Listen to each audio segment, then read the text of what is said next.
Hey, how are you? Thanks for downloading GardenFork Radio, the eclectic DIY show.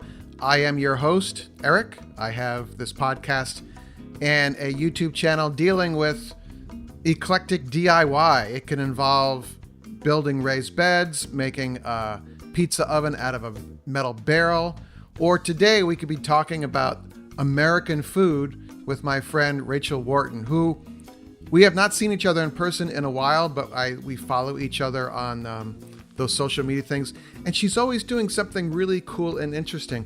Rachel is a James Beard Award-winning journalist writing about food and a lot more than food too. There's always an article in the New York Times or in Edible Brooklyn or Edible Manhattan, and I don't even have to read the byline, and I know it's Rachel because I just know her voice and her writing.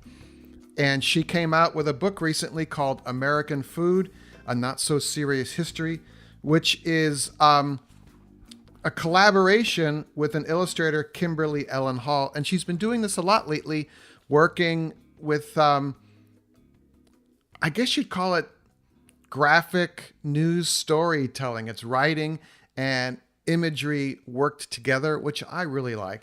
But I've been, in my own Eric way, because you know how organized I am, trying to schedule some time with Rachel.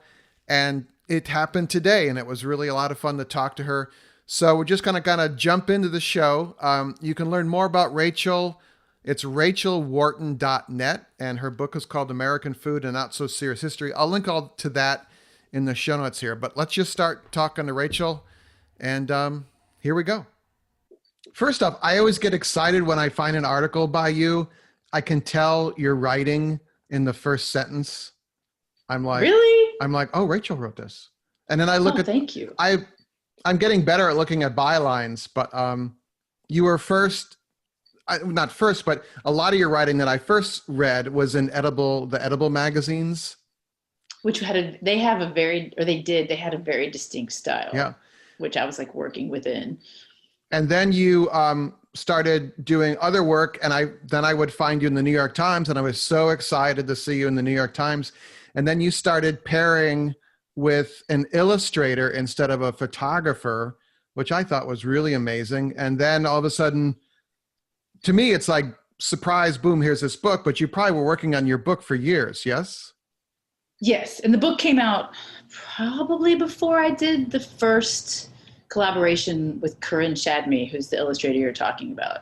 Who I mangled their name. Well, he's a he. Sorry. It's okay. I actually, it's spelled because it's spelled like the emphasis is on the last syllable, Yep. But you don't know that. He's amazing. I've actually known him for a long time through a mutual friend, and he has a totally different style than my book co-author, who is not a graphic novelist. She does illustrations and art and paintings, and her actual real world life is she teaches at MICA, which is a great school in Baltimore, and she does these amazing wallpapers and like patterns that companies buy to put on like pieces of furniture you may even have in your house. But Corinne is a graphic novelist. So I partnered with him for the Times because he's used to telling a complete story through illustrations, where my book illustrator does different kind of work. So how did the book idea come about? Has it been in the back of your mind for a while, or? There's a part A that's boring and a part B that's maybe more interesting. Part A is that myself and the illustrator, Kimberly Ellen Hall, we have a mutual friend.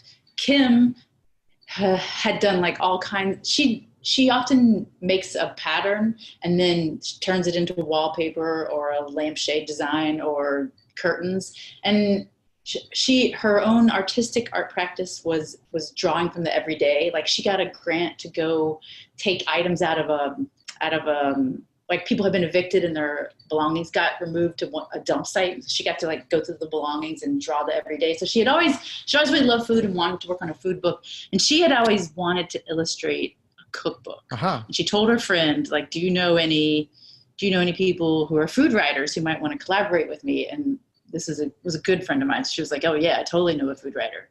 But I didn't want to do a cookbook because I didn't really think, I help chefs and food people work on cookbooks. And I just didn't think that the world I don't think nobody needs a cookbook for me. They need like people who have much different, nobody needs another cookbook from a middle-aged white Southerner. There's lots of other people. So I was like, let's do a food history book. So the part A was just that a mutual friend was like, hey, Kim wants to do a food book. You're a food writer. Do you want to work together? And I said, yes. But the B was that I figured, I just thought that everyone thinks of American food, which is not necessarily a cuisine. Like broader American food is more like just a loose gathering of food items, that they have this perception, probably rightly so, of being kind of crappy and mundane and flavorless and white in like every sense of the word, and not very interesting and mass produced. And I was thinking that if you picked, just from what I knew from being a food writer and reporter and learning about history, is that once you actually start to look into the history of anything, it's always way more complex, more layered, complicated, and interesting, and lead you down a path that you didn't expect. And I was like, I think we can actually pick American foods at random and research them, and we would find stories that we didn't know were there. So that's what we decided to do. And to pick them at random, we came up with the structure, like how do you choose which American foods you're going to write about? So we're like, let's just give ourselves like a arbitrary structure. We'll go A to Z and we'll just pick a food from A to Z, which is what we did. And we both made a short list of foods for the A to Z, and we wanted to make sure, we didn't want them to be regional American foods. Like, we know that, shrimp etouffee in Louisiana has a beautiful, layered, interesting history. We really wanted it to be like yellow mustard, like a donut, like, right. Yeah, like you're thinking of donuts. Yeah, like things that you don't even think about. Like, you don't think, they're just so there. A lot of them have been ketchup, like things have been exported to other countries. A lot of them, like what else? This food, we wanted to pick foods that people didn't even think about that much. And then, I also wanted to make sure, then we started to narrow it down, because I wanted to make sure we talked about almost every pressing issue in the world today via these foods, like climate change and agriculture and marketing and racism. So we kind of like did a teeny tiny bit of like Wikipediaing to make sure we hit all those things. And then I just reported out all 26 food items, and I would send Kim ideas or screen captures of when I was doing the research, or like sometimes I would be eating hot wings in Buffalo, and I would like send her the pictures, or I would I would save a lot of the research or take pictures of the research, so she could draw from both modern experience and past. And she would also do her own research in terms of like a lot, like in Jell-O. Jell-O has a really interesting history, because a huge part of their marketing was to tap like really successful, well-known, celebrated illustrators, like people who were true artists of their time, and a lot of women, and then use their artwork to sell Jell-O, which just seems crazy now. That does. It seems almost unbelievable. But so I actually went to the Jell-O Museum, which is in between Rochester and Buffalo, and they have pages and pages of some of the original art to sell Jell-O, and it's really beautiful stuff, like Norman Rockwell and a bunch of artists that Kim knew off the top of her head that I had never heard of, like famous people. And I'm trying to think, it's probably like your favorite like indie musician contributing a song to a huge mainstream advertisement. And that's one example. I'm digressing, but like that's how the book came to be, is that we were like trying to tell like the story of both modern American food and historical American food, and modern meaning like all the issues we're facing now, by looking at seemingly really mundane, maybe not even that flavorful foods. Yeah, that was kind of in the forefront when I was reading the book. It's just the amount of food in America that it seems like what is considered kind of white guy food was actually created by African Americans. Well, lots of it, particularly in the South. Yes. Yes. There's a, like I would say half the chapters. And like, I didn't even, for some of them, I had no idea that I definitely did not think I was going to go down that road with Hot Wings, right, whose origin story is so solidly this Italian family in Buffalo. Like I had no idea, which is a really good example of what's happened in the United States, is that certain stories get told over and over and over again, and lots of them are told 0 times in the mainstream world. So even though if you go back to talk to many Buffalonians who are like, that's the right way to say it, talk to people who were in their like 60s who were around when the first buffalo wings, which were made by an African American who had grown up in the South and Great Migration came to Buffalo. He was really well known in like the 50s and 60s and maybe even early 70s. He had a restaurant through the 80s, I believe. But like he's just lost to history now because he was never written about in the mainstream newspaper. And every time the story is told about buffalo wings for like 40 years, he's not mentioned. Right. Even though lots of people in Buffalo make a living selling hot wings. It's not like just that one family, Italian family makes a living selling buffalo wings. Like lots of people sell buffalo wings and people know about them in Buffalo. And this guy was like, his restaurants aren't even there anymore. And what else? I totally did not expect to go down that path on Ambrosia, which is my very first chapter. And I kind of started writing them in order. Mm-hmm. And I didn't expect my book to have so many, I don't know if controversial is the right word, but like eye-opening. So yeah. So, and like Ambrosia was like Ambrosia is kind of a Southern dish. So it's really all over the United States. It's just an older American dish. And as a Southerner, I thought the big deal about Ambrosia was that the original dish was purely grated coconut sugar at a time when sugar was a big deal and you got it in a loaf and you had to scrape it. So it became this fluffy mass. Mm-hmm. And oranges. Like I thought that was the original Ambrosia dish when those 3 things were really scarce and considered luxury items. And so also those 3 items when fresh and combined are delicious. But like now modern day Ambrosia is like literally anything that you can throw at it. Yes.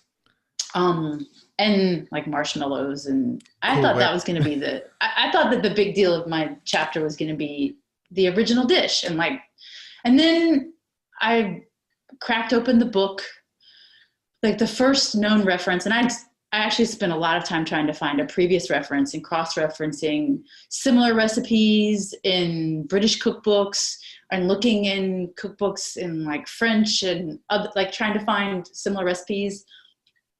I didn't really find any. So for me, it seems like the first known reference was a book published in North Carolina, of all places. It came out right after the Civil War, but had written before it.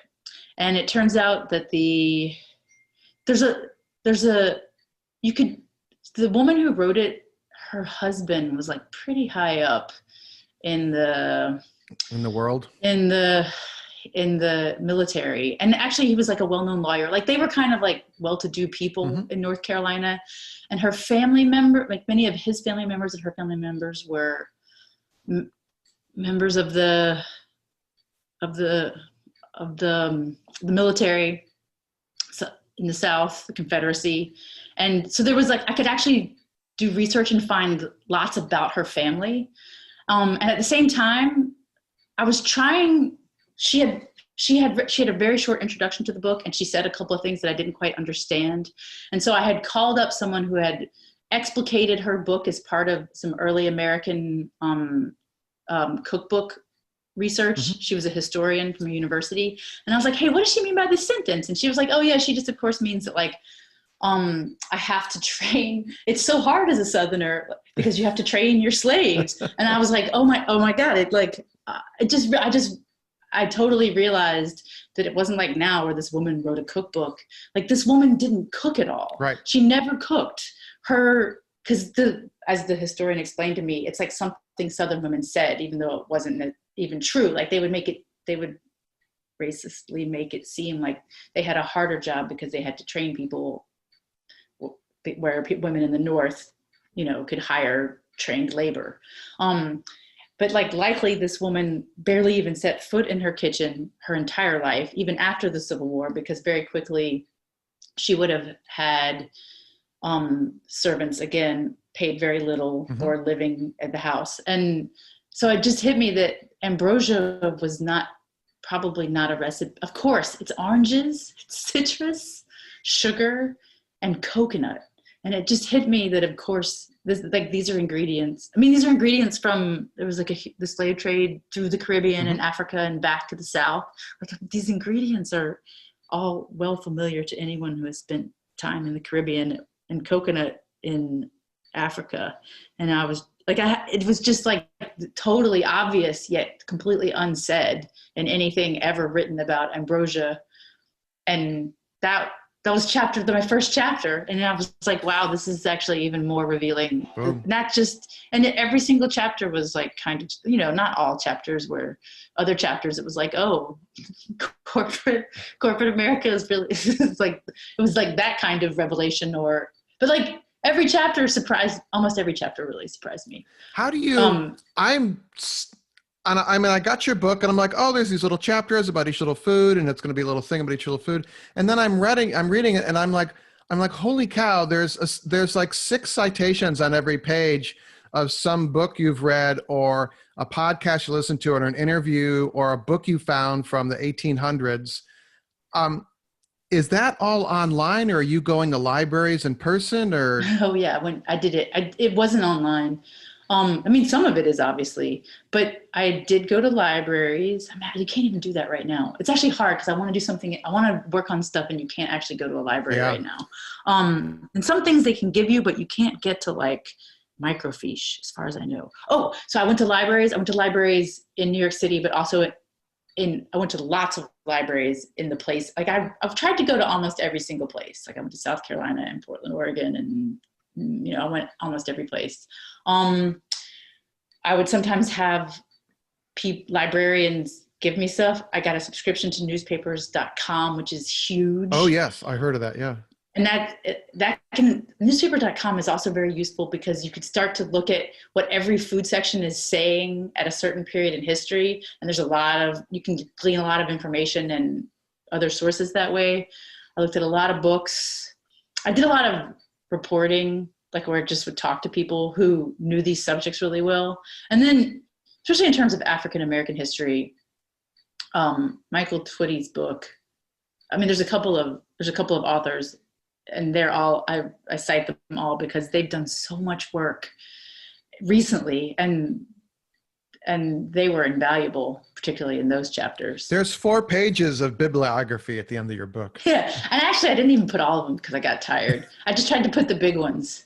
So is there a library somewhere in the country that is just cookbooks that you get to go to?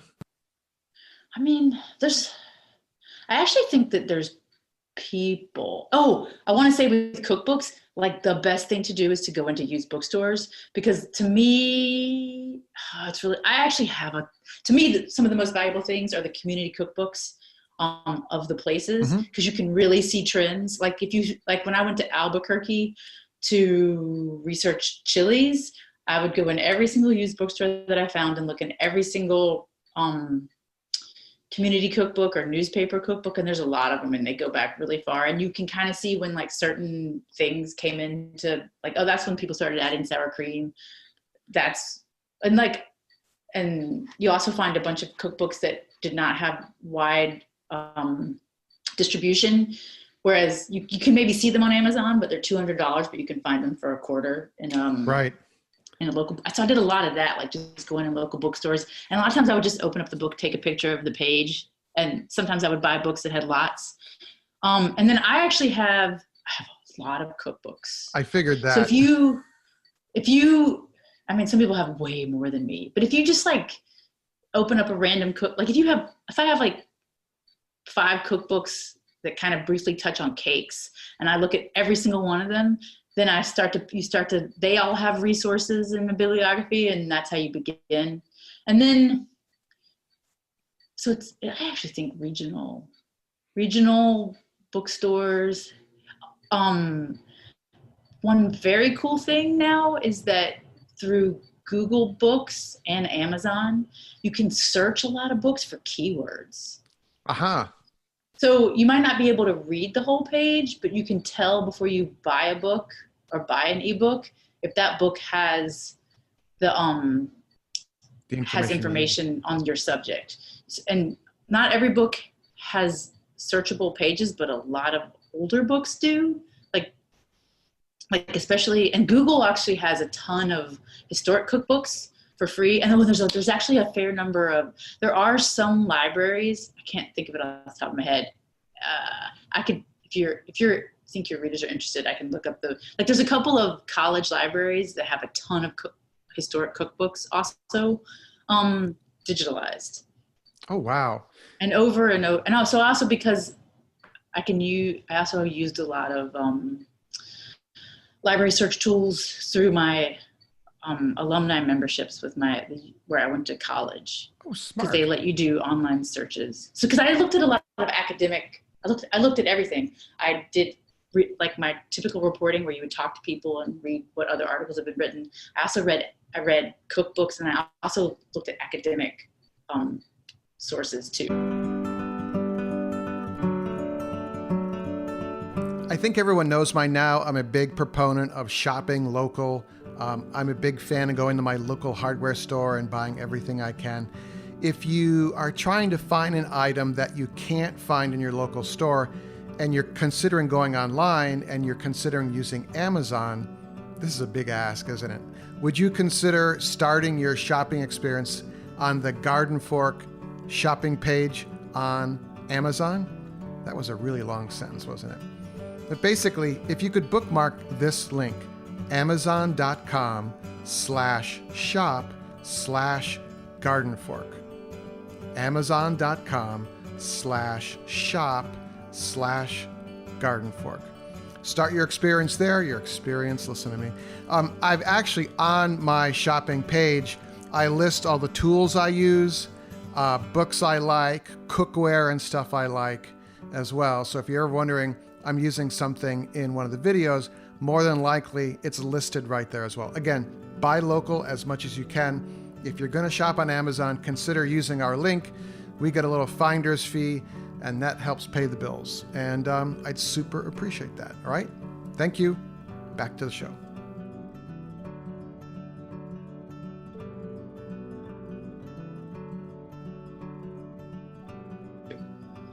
So can we talk about a couple of specific chapters I was curious about? Yes, totally. My father, I grew up mainly in Wisconsin, even though my family is New Yorkers. And my father would travel in the South for work, and he would come back with a hunk of ham in a burlap sack, usually with some name of some smokehouse on it. And he'd be like, oh, okay, we're going to cook this and make red eye gravy. And I remember he had a cast iron pan, and he would overcook the ham, and then he would pour coffee into the fry pan, and he'd put it over the ham, and it tasted horrible. You actually can't not overcook country ham. Like, it's kind of like that way. It's impossible. Like, that's just the way it is, really. It's going to seem overcooked. And so is the red eye gravy supposed to taste bad, or is it just my dad did it wrong? Well, did he add any sweet? You got to add sweet. Oh, I don't think he did. I would agree that it kind of tastes bad until you add some, like either add some sugar or sorghum or molasses, or if you're using Coke or Pepsi, that adds the sweetness right there. The sweetness makes all the difference in the world. Because I kind of agree with you that it doesn't, it's like bitter coffee and extremely salty, funky. Yes. There's like a big undertone of ferment in a country ham. Like, it's got a tang.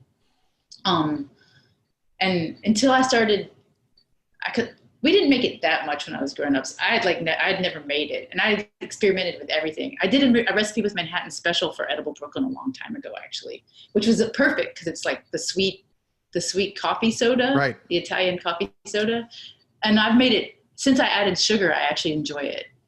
So you just if you add sweetener, sorghum, molasses, Coke, Pepsi, sweetened coffee, it'll taste good. Well, now I want to get a country ham, of course. So, but that chapter was pretty interesting because I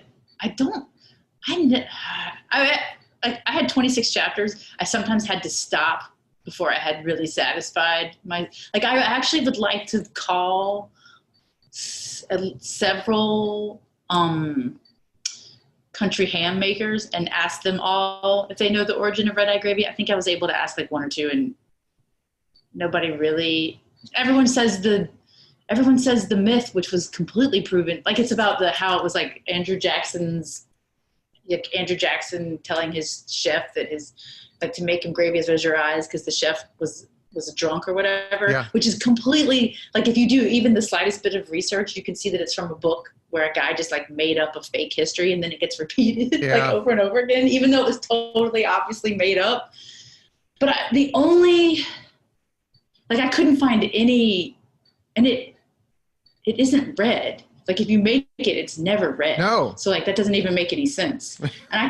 But so I finally no, and so like anyone I asked, like I would ask chefs at Southern restaurants and like people who sold country ham, and like everyone kind of gives you the same things you always hear, that you make it when you wake up with coffee, and but like no one used like the red-eye drink. That's when the red-eye flight, like that's way after red-eye gravy, so it didn't make any sense. But so, as I say in the book, I was just doing random Googling, and I came across like somebody from Europe, like someone from another country was blogging about their years spent in the Deep South, and they had country ham the traditional way, which is when you cut it off. You like now they take a meat slicer, they cut a slice of country ham. It has a round. It still looks like an eye because there's a round little piece of bone in it. But she had a picture of how she went and got country ham the real way, where you have to cut the bone out, which is interesting because I've actually seen that done with Italian country ham, where like at DiPaolo's they have to cut the bone out, and it makes a raggedy hole in the middle, and it looks way more like an eye because the ham is oval and the hole is bigger and it looks like your actual eye. Yes. Like, so and I saw her picture and I was like, oh, the ham is red. Ding, like ding, the ding. ham is red. The ham is the red eye. So I have no other proof other than seeing what country ham used to look like. But it happened very late. That was like, I think I'd already turned in the first draft and I was like, oh, holy crap. That's gotta be it. Like, it looks like the ham itself really looks like a red eye. And there was one other reference in the past where someone had referred to it as red eye ham. And so now that happened so late. Like I didn't have the chance to call up all these country ham experts and say like, hey, do you think it might be this? So anyway, that's what I would like to do next. Wow. I was kind of intrigued by something I never thought of before. Oh, also one big thing before we go into something else is that it was obviously enslaved Africans and later African Americans who are the country ham experts. And yet, as far as I know, I do not believe there are any Black country ham producers. Maybe there are now, but I didn't know of any when I did the book. Right. You said in the book that they were the ones who had their own kind of their own dry rub. Yeah. And it has chili. It has cayenne chili, which is, I mean, like, it's very obvious when you look at the ingredients that there's African influence in sorghum, and like 100%. And there's also no question of who was doing the labor of the kitchen when these foods were first made in the United States. Like, there's just no doubt where it comes from. What's now is just needs to be rectified is that it's like a bunch of old white families who own the country ham space. Yes. And, I hope that that's actually changed since I did the book. I think there's a lot of change. I think there's a big awareness. Yeah, it's probably not cheap. It's like it takes so long. It's like one of those, it's like any Italian food. Like you have to invest in the product and then it takes years before you can sell it, Yep. or at least a year. So it's like I think it probably requires it requires expertise and probably money up front. So hopefully maybe now it's happening. I kind of was surprised by the chapter on lunch boxes. Oh yeah. Because I was like, wait, this isn't a food. But then I was like, oh, but I want to read it anyway. Okay, I'm trying to remember what happened in lunch boxes. Well, lunch boxes were first just kind of like tin cookie. Oh yeah, definitely. Tin cookie tins or something. And then this company that made the thermos decided to make a metal box that could carry the thermos. Yes. Oh my gosh. And I just went down this really cool, there was a guy whose father was a designer of lunchboxes, and he had written Kim actually found his story. He had written, he teaches fiction at I think UCLA, teaches fiction at a university in Los Angeles. And one of his own works was like this half fictionalized, half autobiographical account of his father selling all of his lunchboxes, the metal versions that he would watch cartoons with his son, and whatever his son laughed at, this is part of his story, he would commission to have put on a lunchbox, and those would be the best selling. And so he had all these lunchboxes in his garage, and he sold them to help put his son through college. Some of that is fictionalized. Yes. But his father truly was a lunchbox designer and was around when it shifted to plastic. Yeah, that time I had a metal. So I tracked him down. I tracked him down, and was like, which part of the story is true? But now I actually can't remember. I just kind of relate to the lunch boxes because when I was a kid, I had a hee-haw lunchbox. Oh yeah. And even then, I didn't know what I was experiencing, but to me, this lunchbox artistry was very surreal. But I didn't know that's what I was like. Why does this look weird to me? Because I was like, it just seemed to be it wasn't really the reality of hee-haw on the lunchbox. And it had this profound effect on me. And then I remember the hee-haw one. Later, I remember always thinking that whatever lunchbox I had was worth money, but eBay hadn't come along yet, I have a $6 million man one, but I don't have the matching thermos. Ooh. And Evelyn, the pear is the key. Yeah. Well, okay, now I'm actually looking at the chapter. It was the collector. I guess what I was saying was that it was the collectors who really interested me, which is totally true. And they're actually worth less than, I was like looking up how much mine was, and it wasn't that much. But it's a big deal. It's still, collecting is still a big deal for lunchboxes. And I've actually, I helped my grandfather-in-law sell some on eBay, and one of them got quite a bit of money. The other ones were not as much, but it was kind of fun for me and my in-law grandfather to do something together, and because he bought stuff at auctions all the time, and he'd just have boxes of stuff. But I've always found lunchboxes fascinating. And, for a while, when I worked in Manhattan, it was kind of cool to, instead of have like a backpack, you brought your lunchbox to work with your food or with your stuff in it. Were they metal? Yeah, the metal ones. And it was very retro. But, and I was very displeased by the move to plastic with the lunchboxes. Yes. Who wasn't? Yeah. That was, oh God, there were so many things. There was that whole thing where people thought, I don't know if I even mentioned this in the story anymore, but people thought that someone had been killed or hurt with a metal lunchbox, and that was completely fake news. Right. But I think what I was also saying is that they don't fit in a backpack very well, a lunchbox. No. You kind of want it to be squishier. And I didn't realize that the backpack, that was another thing. I was like, oh, the backpack was actually not invented until 1980, until the 80s either. So as they were becoming plastic, they were also having backpacks. Right. The backpack, as we know it now, became very popular then and kind of pushed out the lunchbox as something that kids would bring, even if they even brought their lunch to school. They would bring it in their backpack instead of a metal lunchbox. But now I'm thinking Yes. I want a row of lunchboxes on my shelf up here or something. So at the very end of the book is a recipe for vinegar pie, which I want to make a video about now, of course.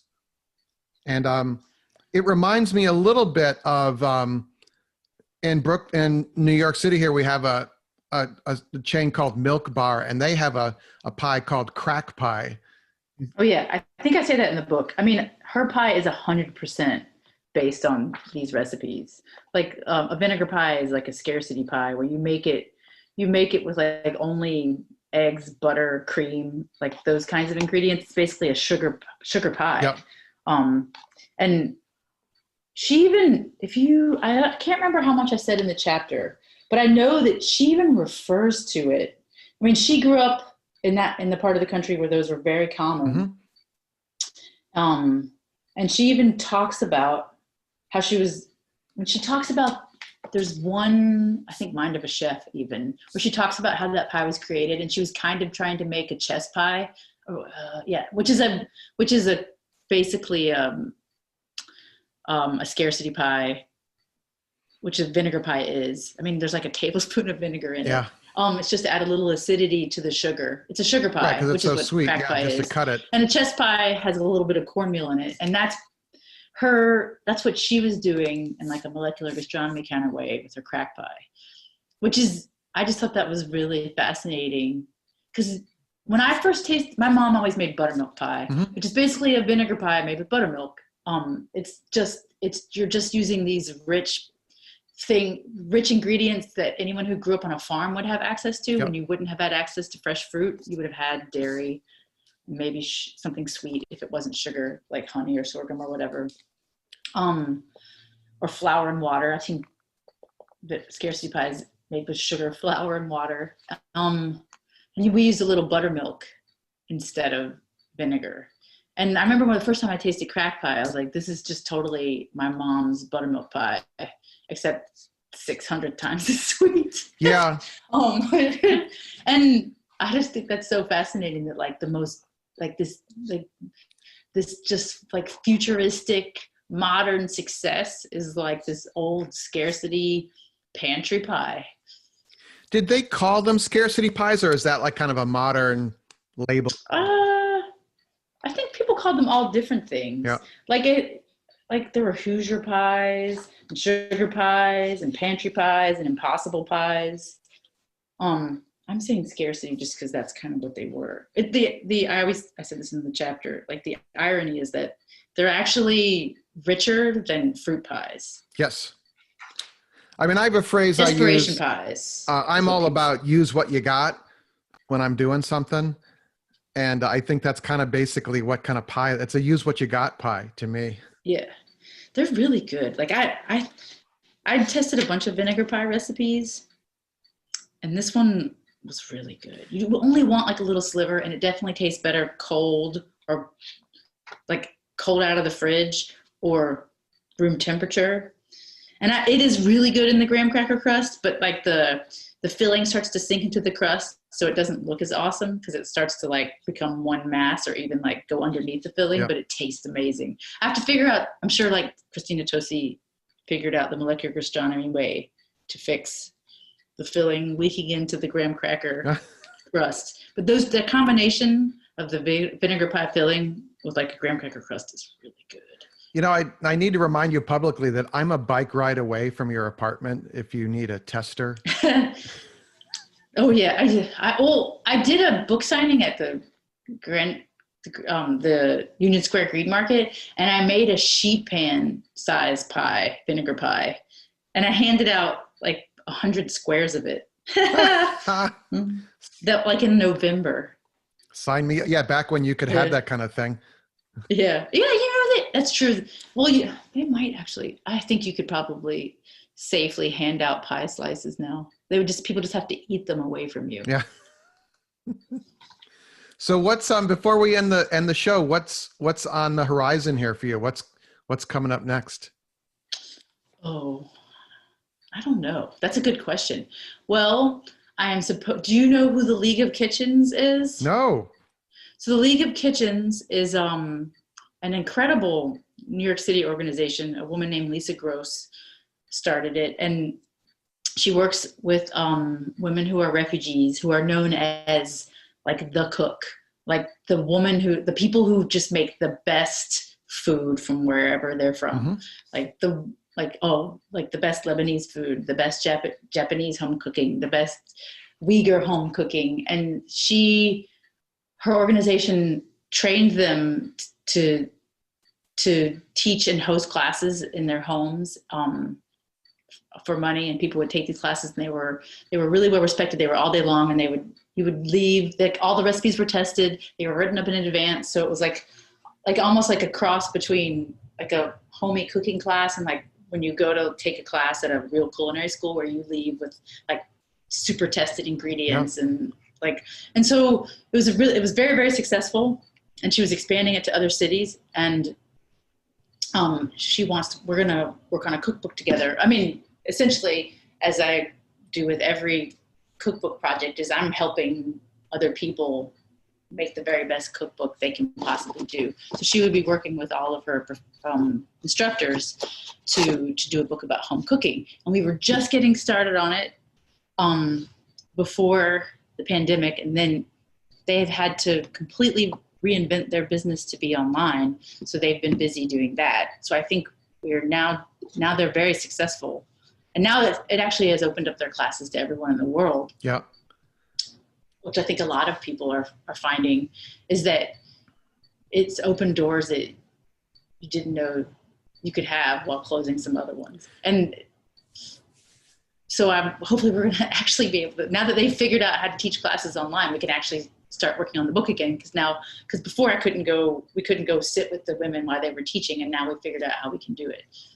So that's next, which is going to be cool because I will get to learn how to cook things from all over the world, which is always exciting, from incredible cooks from all over the world. And it's a really good project. Everyone should look it up and try to take a class if they don't know it already. So it's very cool to be associated with them. So that's one thing that's next. And everything else, like a lot of people, we're trying to figure out what the world is going to be like.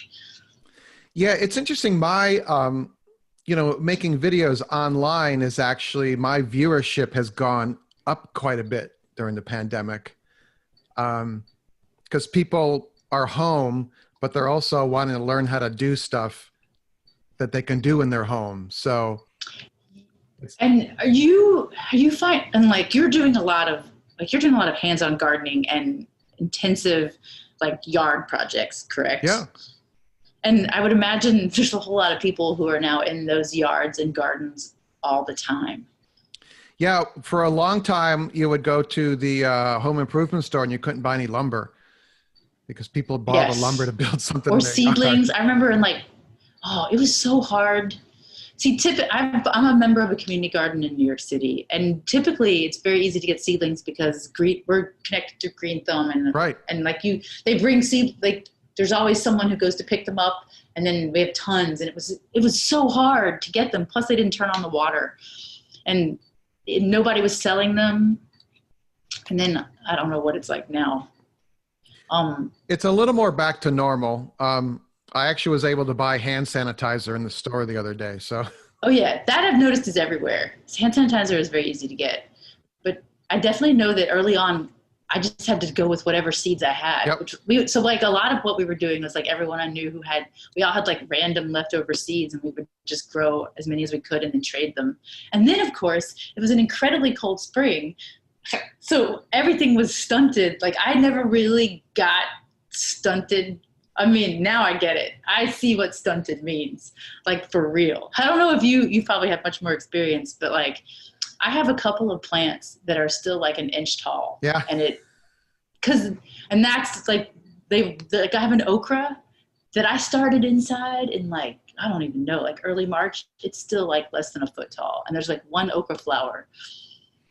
Fedco Seeds up in Maine sells a variety of that will grow in the north. It has. Oh, okra. That's true because I did get my seeds. My seeds are collected from an okra pod in the South. I probably need to give it like a couple more generations. Yeah, they have an okra that will grow in a short season. Well, what's considered a short season compared to the South. So Yeah. okay. This was, I mean, you remember, right? Like this was a really cold spring. Yep. Yeah, it's had a bit. My garden is not what it usually is. The garlic No. liked it, but nothing else did. Like my string beans are like half. Oh God, my spring beans are a wreck. Yeah. I have like one tomato. I've had one cucumber and one tomato. Plus, our community garden gets like 6 hours of sun, which doesn't help. Oh, this is a long way of saying that. Like, even though I've been like I've always been growing and a gardener, like actually longer than I was a food writer. And I've never pitched a gardening story for the New York Times food section because they don't cover it very often. Mm-hmm. But I just feel like, and usually like home, do you ever read the stuff? They like which section? The home email that Sam Sifton sends out? Well, there's some section that has a gardening columnist. Well, Ann Raver used to be the columnist for the New York Times, she was the garden writer. Yes. And I think she was let go or she retired. And now there's another person doing it. Oh, I don't know who they are. Me neither. But I just feel like that there's always been like some growing stories that I've thought about, but now it seems like more than ever that would be very useful information for cooks because so many people are growing this year, and there's so much you can do in the fall, and we miss the spring. Yeah. So you can reseed. Like I'm gonna plant my sugar snap peas again. Yeah, and I mean I don't know about you. You probably grow most stuff upstate, right? Yep. So it gets a little colder than the city. We didn't even have a hard freeze in the city last year at all. Like not at all. So we had nothing died back. Like we had incredible collards and Swiss chard all through the winter. You could harvest collards in February. Who knew? Yeah. Well, I guess there was recently just in 2 weeks ago, there was a story in the Metro section about how we're now a subtropical, which sounds a lot crazier than it is because North Carolina is subtropical and it's not like there's bananas. But it means that you can, we probably will be able to harvest collards in February in Brooklyn for the rest of our lives. Yikes. Yes. Well, cool. This has been great. This is, I saw your book and I just got so excited about it. And then, well, man, I thank you for wanting to talk about it. Thank you so much. I keep threatening to hire a virtual assistant to do scheduling and that. Cause as you know, I think I took 3 months to put this together. I think it was my fault. I just forget to email back, Well, I'd love talking to you, and I actually feel like I would like to interview you next time around because I want to learn more about what you do. Oh, we could do that.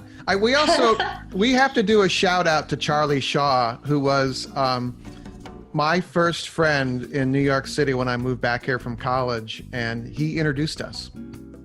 GardenFork Radio is produced by GardenFork Media LLC in Brooklyn, New York. Executive producer, Jimmy Goots. If you'd like to learn more about Jimmy and the custom hollow books he makes, you can visit hollowbooks.com. The music for our show is licensed from audioblocks.com and uniquetracks.com.